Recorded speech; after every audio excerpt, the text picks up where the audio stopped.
When I say mealtime, do you think stressed out time?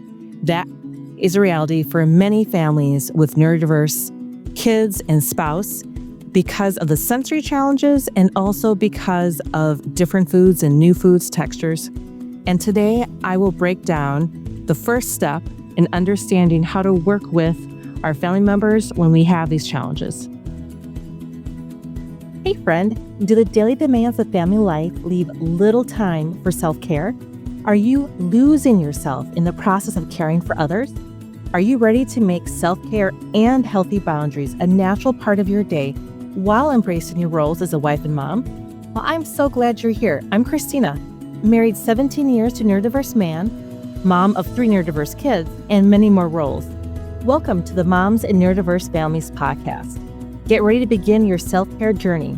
Grab your planner and listen in as we take another small step towards a peaceful, healthier you.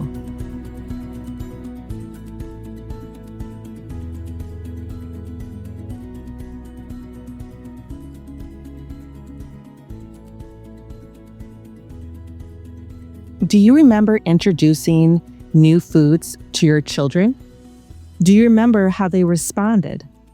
Or maybe making meals for your spouse. There's very clear expectations of what he prefers, doesn't prefer. Mealtime can be very stressful when you have different challenges with the texture and taste and smell, plus the sounds during a mealtime. Some people cannot handle being in a group setting, and obviously, kids have not always learned how to properly eat, so there can be the slobbering, as some people call it, or smacking of lips. It can be a big sensory challenge to do all together family mealtime. This is going to be a 2-part series.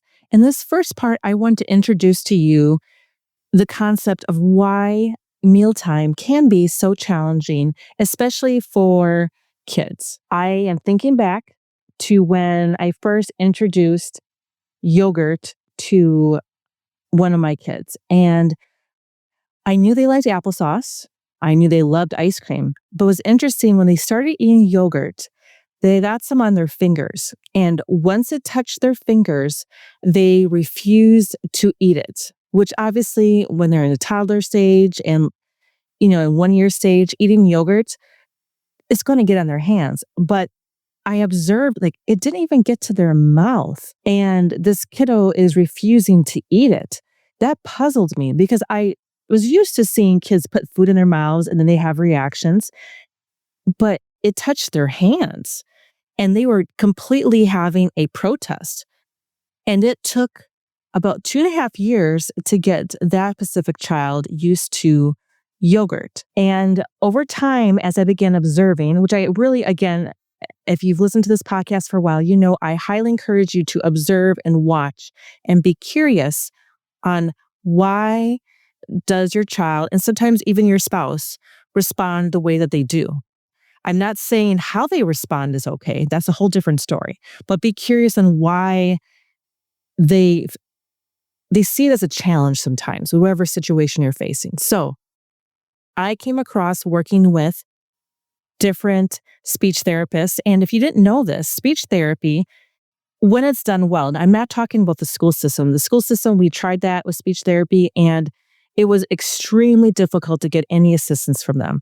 But if you go outside of the school into normal practices, there's different variations. A well-done speech therapy practice will have a person who focuses not just on articulation, which is how you pronounce. They will focus on expressive, which is how you communicate the words that you say. There's receptive, how you receive it, because there can be challenges sometimes that are not with our mouth, but actually it's with how our central nervous system receives information. Also, there's pragmatic, which is the social communication, which for many people who are neurodiverse can struggle with because it's almost like a different culture. They don't understand why does so-and-so need to be reassured so many times when I'm giving them this feedback? And so that social pragmatic is important. But also there is, for babies, There is the lactation nursing therapy, because many times babies can be lip or tongue tied, or they can have very high palates, or the side of their mouth, the muscles can be extremely tight. And if any of those things are going on, and as you can guess it, I've experienced all of that with my kids. If any of that is going on, the ability to nurse and sometimes even use a bottle can be greatly impacted. And quick tip, you kind of know this when there's milk that's dripping out of a side of a baby's, the corner of your lip. That's showing that the suction is not going well, however they're getting their food, whether it's being breastfed or a bottle. But it's important to understand, even at the very, very beginning, how their mouth operates is so important. But then there's also another part with feeding therapy, and it is how the mouth operates, taking what we mentioned before with a baby, an infant, if their muscles are too tight, if their palate's too high.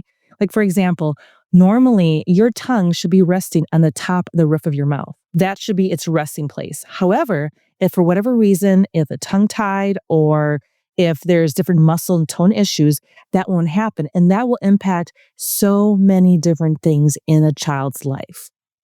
Wouldn't that be nice if they could explain this to us when we first get our kids? Anyway, so feeding therapy is very important, and your child could be having issues because of how their mouth is formed. And it can actually be for yourself or even your spouse. For example, I have found eating peanut butter can be an issue for some kids. I have one kid who has a very high palate and would have a gagging motion whenever they ate anything with peanut butter.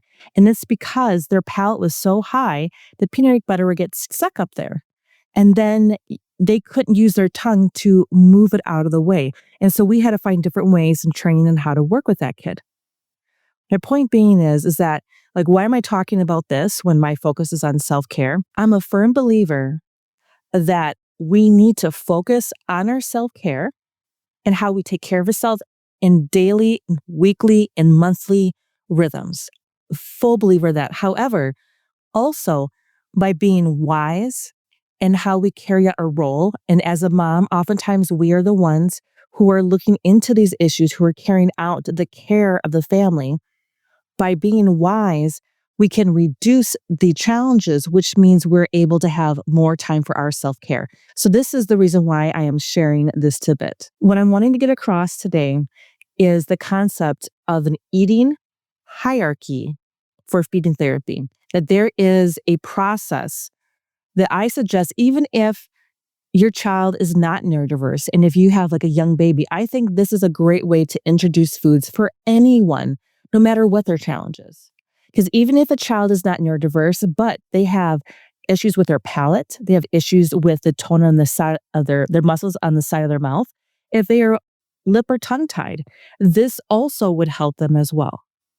So when we're introducing foods, whether it's a baby or maybe you have a very, very picky eater, it's important to take steps slowly, especially for neurodiverse kids, because their brain oftentimes correlates different is bad. Danger, danger. If something is different, it is bad because their brain cannot process and put it into a category. And our goal is to get it from the point of it's not different, isn't bad. Instead, eventually figure out it's different. And do I like this different item? Or maybe I don't. That is the goal. It's not forcing, but is helping the child to be able to process the food item so they can finally determine on their own, oh, I really do like yogurt. Or after a long time, you know what? I can eat it, but I don't like it. And that is what the goal is, to broaden their ability to eat different foods. Because what would happen if they are just limited to junk food? So the first step is to be able to tolerate the food. And when I say tolerate, is that the food is placed in a dish on the table near their plate. Now, this is for kids who are extremely averse to a certain type of food.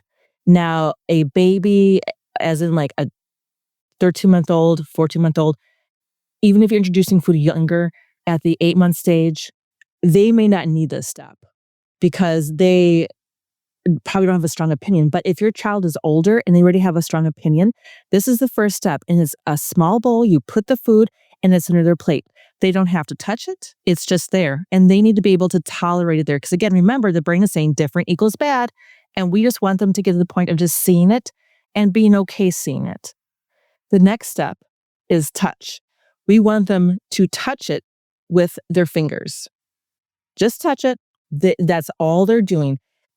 One great example is frozen vegetables. This is a great thing to do with frozen vegetables. You can just defrost a small amount and then put it out for them to be trying. And sometimes when this process I'm sharing, I will do this over a week period and they'll take a break. It all depends on your child and what they're able to work with. Next step is smell. We want to be able for them to smell it. And again, it'll take multiple times for them to smell it before they are able to say, okay, I've smelled it enough. And they understand this smell is attached to broccoli or this smell is attached to yogurt. Nothing has even touched their lips at this point. They're just smelling it. And because for a sensory challenged kids, neurodiverse kids, there is so many things are taken at once. So we have to slow down the process. As an adult, perhaps you're able to touch it, smell it, eat it, and swallow it all in one step, and it doesn't overwhelm you. But for them, it is too many sensory activations at once. So therefore, we need to take what is a simple step and spread it out over time. Next step is kiss it. They're not even taking a bite. They're just kissing. Their lips are getting used to the texture, the feel of it. And for the lips to identify what that is, and then also to realize you're not hurt. Each step is showing it is not hurting you in any way. It may not be your preference, but it's not hurting you. Next step is lick. They're just licking it. And then you can have a napkin nearby and they can wipe their tongue off if they need to. They don't need to swallow, but they're just like licking it. So for yogurt, obviously, there would be some get on their tongue and you might want a napkin. If it's broccoli or an apple and they lick it, there's really nothing that is getting on their tongue. But maybe they do need a paper towel and eventually they'll lick it and they won't need to wipe it off. Next step, bite. They're taking a bite of the item, but they don't need to swallow it. They can have a spot specifically in a little bowl. Again, this is important. They don't just spit it out on the table or spit it on the floor. They put it in a specific spot and it's well planned out. They put it in that bowl and it's like, great. And each time you're like, congratulate, yay, that's so awesome what you did. Did you see that? A couple weeks ago, you couldn't even smell this. And now you took a bite out of it. That's amazing. Giving them that encouragement of what their brain keeps telling them, this is different, don't do it. And we're trying to help their brain to understand it's different. Let's learn about it. Final step. They're going to take a bite and they're going to chew it and they're going to swallow. And this can take time as well, depending upon how much they prefer it or don't prefer it.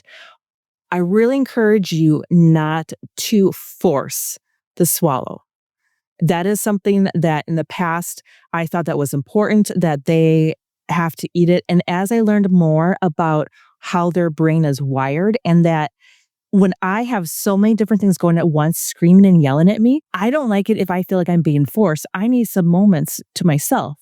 So standing here, we're giving time for them, for their brains to slow down and to process this. So real recap, they're going to tolerate, then they're going to touch, smell, kiss, lick, bite, and chew and swallow.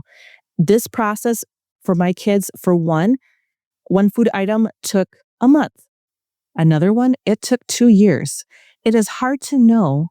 It's all dependent upon each child and their sensory challenges, but you'll begin noticing patterns. Oh, the cold items, such as yogurt, maybe even applesauce if it's from the fridge, those my kid do well in. But other items such as apples and broccoli, that is a challenge. I highly encourage you to work with a speech therapist if your child does have a lot of issues, specifically in the feeding therapy, because they can help you in figuring out how to go about this process. I hope this encourages you. And the next time we're going to talk about how do we plan these meals when we have these unique challenges. Hey, thank you for joining me today. I pray this episode gave you encouragement to take one small step. If so, please leave a 5-star review on Apple Podcasts to help other women find this show. By the way, if you're loving this conversation and want more encouragement like this, join my email list at bit.ly/myselfcare. That is bit.ly/myselfcare. I have a planner launching soon that will help you put all this into action in your own life. I look forward to chatting with you again next week for another episode.